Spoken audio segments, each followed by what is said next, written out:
What's up, people? Welcome to another edition of Deconstructing Hip Hop, the show where geek meets ghetto, aka the show where we break down classic hip hop beats using modern day music production tools. I know it's been a minute since I've put out a clip. Really, I'm gonna try not to keep the episodes every couple of months or so. I'm gonna try to work on it, but not gonna make any promises. I don't think I'm gonna be able to go back to the weekly schedule that I had when I first started the show, but anyways, enough rambling. We're here to talk hip hop. And speaking of hip hop, whatever hip hop purists might have to say about Fat Joe's music nowadays, there is one thing that cannot be denied, and that's that the brother has longevity. Now, I'll be the first one to admit that a lot of his newer music, or pretty much almost all of his newer music, really isn't up my alley. I'd be lying if he said he has not had some joints over the years that have kept my head bobbing. Now, I think the first time that I heard Flow Joe, I was 13 years old, and I had taken a visit over to my cousin DJ I's house over here in Paterson, New Jersey, and he just kept spinning that record non-stop. And he had these speakers. There was just this old busted out speaker box, and I just remember him just keeping the volume mad high on that, and the drums were knocking. The sample sounded like it was just announcing that something major was about to go down. And when you hear Fat Joe announce himself, you swear, oh boy, was just gonna come busting through your doors and just Anyways, I'm kind of going a little crazy. Hip hop does that to me sometimes. But anyways, we're not here to talk about Fat Joe's lyrics, even though I have seen some videos of him over the years, just straight up doing freestyles off the top of his head for like 20 minutes straight. I mean, how many of these current rappers, these modern day rappers can do that? And I'm also not here to criticize the direction that he's taken his music in, even though I will have to say that Jealous One's Envy is still one of my favorite albums of the 90s. I am here to talk about beats. Now, this is not the first Diamond D beat that I've covered, but it certainly is one of my favorites. Now, I think I mentioned it when I put the production together. There really isn't a whole lot as far as sample elements that went into this track. However, this is hip hop. Again, you don't need a lot to make something that truly bumps. Now, I used Beatmaker 2 for iOS to put this cover together. It's not the first time that I used that app, but of the ones that are available on iOS, to be honest with you, it's the one that comes easiest to me, and right now it seems to be one of the more versatile ones. I've used most of the other ones out there. Nano Studio, I think I might have done a cover on that. IMPC, still kind of trying to wrap my head around that, but I'm not really feeling it yet. All right, I just love the fact that these little apps for my iPhone and my iPad can do way more than the gear that I spent mad money on like 15 years ago. Now, speaking of gear, I don't know what Diamond D used. I did see an interview, I think it was with Showbiz from Showbiz and AG, who was a DITC crew member, and he had mentioned how they used to use Oberheim DMXs, 808s, 909s, and he did mention the SP1200. So if he was using that, I would not be surprised if Diamond D himself used it. But there's a lot of sample time required for this particular song. I think if you leave the Hawaii 5-0 sample in this track without speeding it up or anything to condense sampling time, it's like 10 seconds. And if correct me if I'm wrong, hip hop heads, the SP1200 only had about 12 seconds, but there were lots of little tricks that producers did back then to get around sampling time limits. But if you do know, in fact, what Diamond D used to put this track together, please leave a comment alone. Now, I don't have every single element, all right? The horns, I have no idea where they came from. I tried to do my own little version of some of the horns in the track. It doesn't do the original justice, but you kind of get the idea.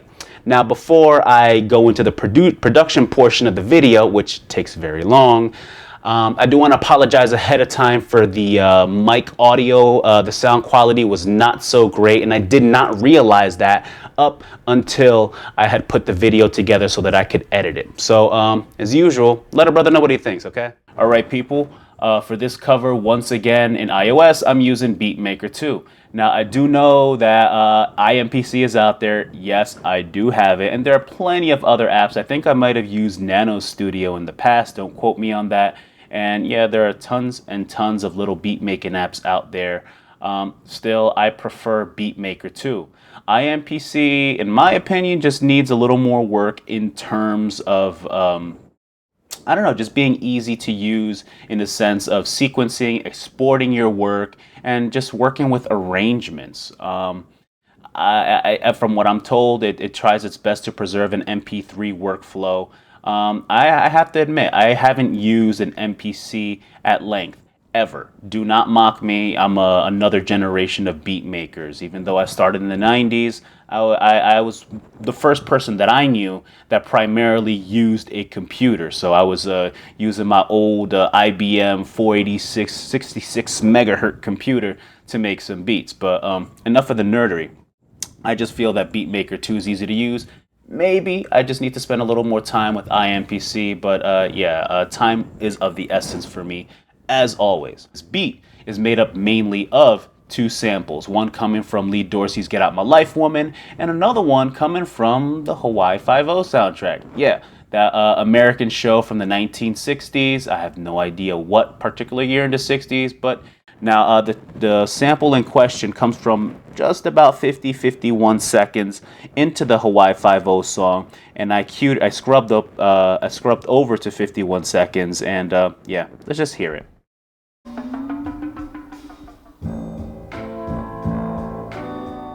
Listen to all the percussion instruments. You really do not hear them in the final FloJo track. And the reason you don't hear them is because Diamond D sampled the one channel that doesn't really have them. Now, a lot of the records from the 70s and 80s, I guess stereo and quadraphonic sound were the thing. And so when they mixed it, a lot of times they mixed a lot of the music hard left, hard right. And that's not to say you didn't hear whatever element was on the left channel on the right. You probably just got a little bit of reverb that bled over onto that channel. Anyways, that was one of the limitations that I came across with the iOS software.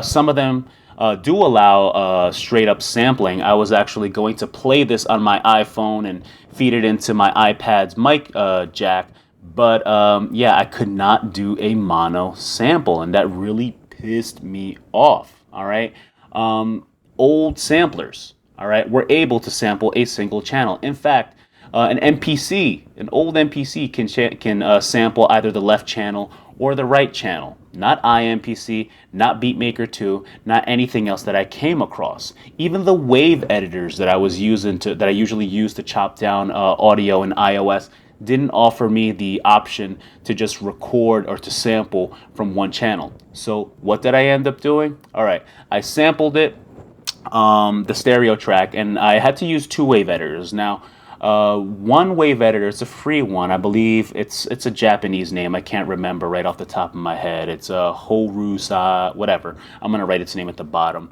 And that allows you to split a stereo track into its individual channels. All right, so I split the track, got rid of the one that has the percussion instruments. Maybe they're toms. I have no idea what they are. If you know what they are, just leave a comment below. And discarded that and just made it into a single mono file.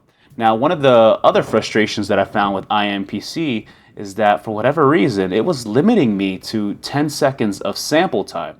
I tried a couple of tricks, speeding up the record, and, then maybe reducing the pitch after the fact. It just was not the same. You throw on top of the fact that you can't sample individual channels, and it just really was not working for me. If maybe I'm doing something wrong, please let me know in the comments below. Now, anyways, that's pretty much this first sample. Now, the second sample comes courtesy of Lee Dorsey's Get Out My Life Woman. Now, I used this particular drum loop for my cover of Biz Marquis's Just a Friend. I mean, duh, it's the appropriate one to use. Now, Diamond D didn't take a whole 1-bar sample of the drums. He just took half a bar, basically 2 quarter notes, and just looped that over. And underneath it, he threw in what sounds to me like a very deep kick drum. Just have a listen and listen to the higher frequencies, and you'll probably hear what I'm talking about with respect to those compression artifacts.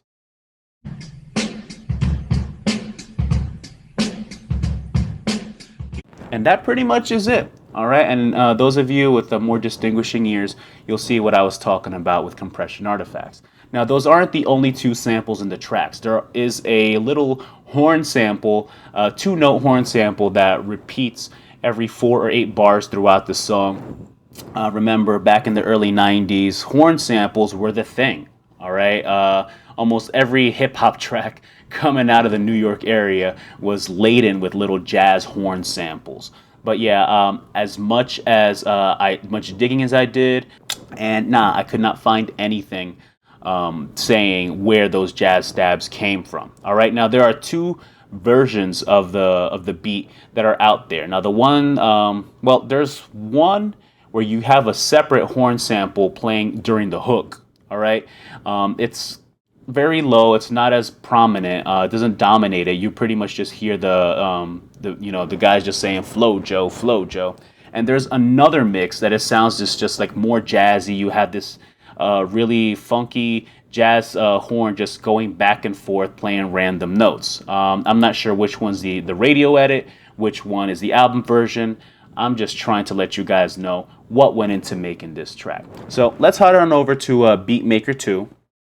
And I should mention, though, as far as those horns, I don't have them. I think I did say that already. But I did want to have some of the horn elements up in there. So the little two-note horn sample that repeats every 4 or 8 bars, I just remade that. I loaded up Contact into Ableton, mess with some filters, wave the rubber chicken at it, and tried my best to approximate a sampled horn stab. Does not sound right, but I'll show you what I did later on. Now, here we are over in Beatmaker. All right.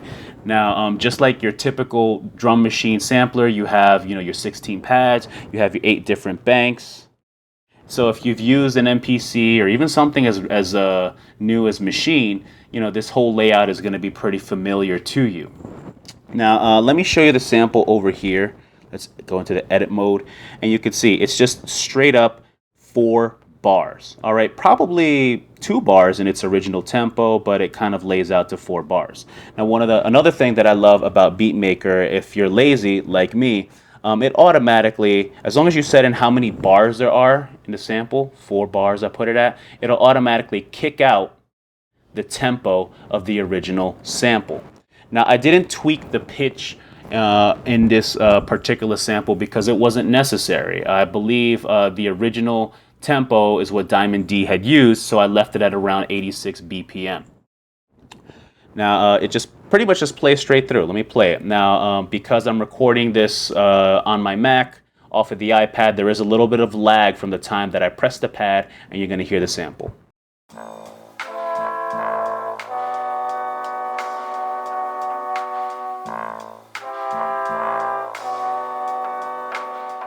Yeah, pretty much it.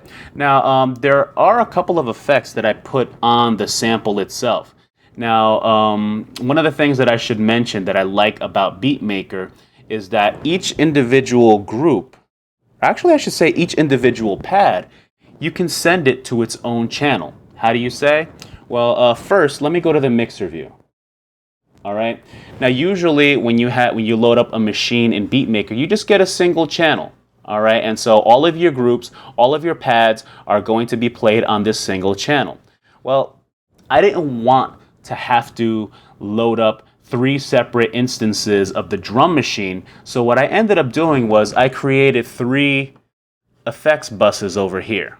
All right, now usually for those of you that aren't familiar with mixing and sends and returns and all that, usually an effects strip, an effects channel is just used to, you load up a reverb or a delay or whatever effect you want to put on there, and you have it separate from your actual main channel. That's why you have these little send knobs. So if I had reverb over here and I'm playing my drums and everything through here, if I wanted reverb on everything, I would just turn this little knob and it'll kick out some signal over here and you'll hear some reverb without actually affecting the original sound of the instrument. All right, but that's not what I wanted to do. I wanted to split every single thing up. And the beauty of Beatmaker is that even though this is an effects channel with little inserts and stuff in there, what you can actually do, let me open up this window to see if I can navigate. See here I have effects 1, effects 2, effects 3. All right, this is the one that I use for the sample, this is for the drums, and this is for the little horn pseudo sample that I put together using Contact. Now, you see that there are little effects, insert effects right here. So that is, you would set up your little effects chain right there. So what I ended up doing, let me go back to the drum machine. All right, and go over here. And I actually set the sample to go out onto effects 1. So what that essentially does, it isolates the main sample onto its own channel and gives me the opportunity to load up effects. Now I did load up a filter onto there. I didn't really need it, and I just didn't feel like deleting it from the effects chain, but I don't know, maybe I'll play around with it some more. But yeah, I mean, I already used some filtering on the sample itself. Again, let me go back here. All right, and I did use a high pass filter. I probably don't have the frequencies right up here, but it just kind of sort of sounded right to my ear. Now let's go back over here, and what I also did is I just put a little bit of compression on the sample itself just to even it out a bit. All right, so that pretty much is it for the main sample. Now let's head on over to show you the drums. All right, 2 elements to the drums. All right, this is the main drum loop. All right, you can hear some of the effects, you can hear some of the reverb. I'll show you what I did there in a second. All right, again, I also put it on its own bus so that I'd be able to adjust volume and all the other little goodies to my liking without affecting the sample or the little horn stab. And the same thing with the kick drum. All right. All right, now let me show you the effects chain for this particular one. All right, now just like the other one, I did apply a little compression. I did want to even out the drums, try to see if I could make the kick in the original sample a little more prominent in the drum mix. Not sure if I really succeeded in that, but you know, there is a difference when you hear when I do, you know, bypass the compressor. Now what I also did is I added a little reverb to it just to give it a little more presence. All right, now the original sample does have some reverb on it. So yeah, I just messed with it a little bit just to kind of see what sounded right to my ear. And I fed both drums and the kick drum to the same channel. All right, so they're both getting reverb. They're both getting compressed a little bit. All right, the last thing I'm gonna show you guys is my bootleg pseudo sample horns. All right, now let me start off by showing you guys the effects chain that I ended up using on the horns. Not a whole lot going on here. First thing I did, I loaded up an EQ, the EQ6 over here, and just activated a high pass filter. I adjusted the frequency to around 789. Didn't mess with the Q that much, just whatever sounded right in my head. It doesn't have to be perfect. Again, that's not the whole point of this. And the next effect that I loaded up was just a simple delay. I set it up to standard quarter notes, did not adjust the feedback, but I did play with the wet-dry mix a little bit. And that pretty much is it. So let's head on over back to the drum machine, and let me show you the horns played by themselves. Now, if you want to hear what it sounds like without any effects, this is what I ended up sampling from Contact. Kind of cheesy, a little bit of a reverb tail there, but I didn't take that off in Contact. And that, ladies and gentlemen, pretty much is it. Again, I remind you, I did not get all of the samples in there.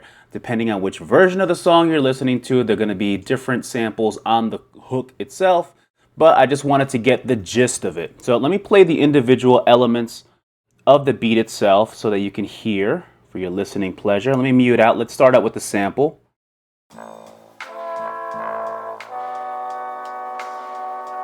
Let's go with the beat. There's your beat. You can see how it occupies just so much of that mix. It's just like really low. You get that thundering kick of the bass drum right there, and yeah, I'm pretty much feeling myself. And let's do a little horn sound. All right. And that pretty much is it. So I did not sequence this. I'm gonna be muting live. So if my timing is off, yeah, don't knock me. I'm not the best when it comes to, musicianship. But at the same time, please remember that when I'm recording off of the iPad into my Mac, there is going to be a little bit of a delay. So I am going to be off because when I press the button on the iPad and until you hear a change in the audio, it's just a little off. Anyways, just have a listen. Let me know what you guys think. If I did miss something, as usual, just say something in the comments section and I'll eventually get back to you. I've been really bad with replying to comments, but here goes nothing, all right?